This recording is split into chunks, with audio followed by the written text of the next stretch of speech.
Cock layer বা ডিম পাড়া মোরগ মুরগি যেটাই বলুন না কেন, আমি আজকে কক মুরগিটা রান্না করছি এবং সম্পূর্ণ হাতে মেখে কিন্তু এই মুরগিটা রান্না করব। এতটা ইজি ওয়েতে যে কেউ এই মুরগিটা যখন তখন রান্না করে নিতে পারবেন। আর টেস্টটা কিন্তু গরুর মাংস থেকে কোনো অংশে কম হবে না। তো শুরু করি। এখানে আমি পুরো একটা মুরগি নিয়ে নিয়েছি, মুরগির স্কিন সহ নিয়েছি, মুরগির পাটাও নিয়ে নিয়েছি। আপনারা যদি না চান স্কিপ করতে পারেন। এখানে আমি কিছু আস্ত শুকনো মরিচ দিয়ে দিলাম আর কয়েক কোয়া আস্ত রসুন দিয়ে দিলাম। আর এখানে 1 টেবিল চামচ পরিমাণ রসুন বাটা দিলাম, 1.5 টেবিল চামচ পরিমাণ আদা বাটা দিলাম, কয়েকটা এলাচ দিলাম আর 2টা কালো এলাচও দিলাম, লবঙ্গ দিয়ে দিলাম 5-6 টুকরো, কাবাব চিনি দিলাম 5-6 টুকরা, কালো গোলমরিচের গুঁড়া দিলাম। কাবাব চিনিটা কিন্তু মাংসের মধ্যে অনেক সুন্দর একটা ফ্লেভার নিয়ে আসে, এই জন্য আমি দিই, আপনারা না চাইলে নাও দিতে পারেন।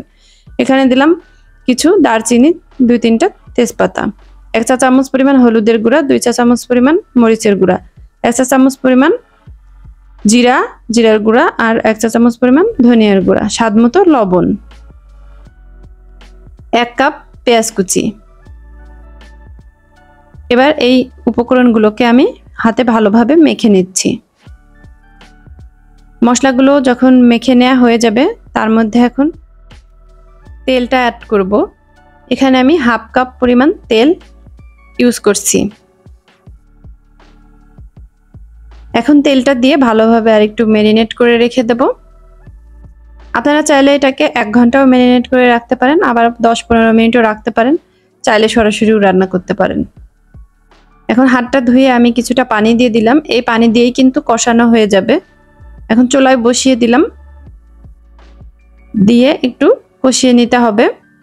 কিছুক্ষণ পর পর কিন্তু ঢাকনাটা খুলে নেড়ে দিতে হবে, তা না হলে নিচে লেগে যেতে পারে। আর যেহেতু কাটা মশলাই দিয়েছি এবং হাতে মেখে রান্না করছি, একটু ভালোভাবে কষিয়ে কষিয়ে কিন্তু রান্না করতে হবে। এই মুরগিটা কিন্তু দুর্দান্ত টেস্ট হয় যদি প্রপার ওয়েতে রান্না করা যায়। এইভাবে আপনারা রান্না করে দেখবেন কতটা টেস্ট হয়। খেতে কিন্তু সম্পূর্ণ গরুর মাংসের মতো টেস্ট লাগে, বোঝাই যায় না যেটা মুরগির মাংস রান্না করেছি, এতটাই টেস্টি হয়। এইভাবে আপনারা অবশ্যই মুরগিটা ট্রাই করবেন। এখন আমি পানি দিয়ে দিলাম, পানিটা দিয়ে ভালোভাবে নেড়েচেড়ে দিচ্ছি। আর এই পানিটা মিডিয়াম আছে এখন রান্না করব।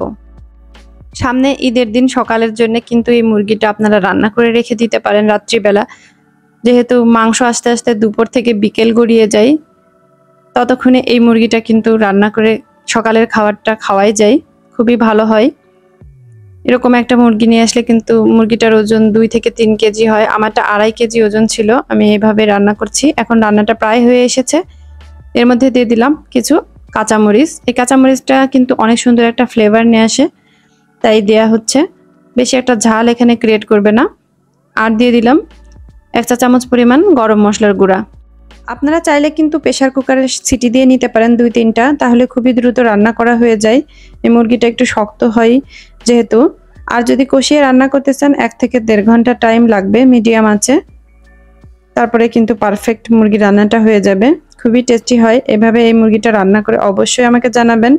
আমার মুরগির রান্নাটা কিন্তু হয়ে গিয়েছে। আমার নেক্সট রেসিপিগুলো দেখার জন্য অবশ্যই চ্যানেলটাকে সাবস্ক্রাইব করে পাশে থাকা বেল আইকনটি বাজিয়ে রাখতে ভুলবেন না। লাইক শেয়ার কমেন্ট করে পাশেই থাকবেন।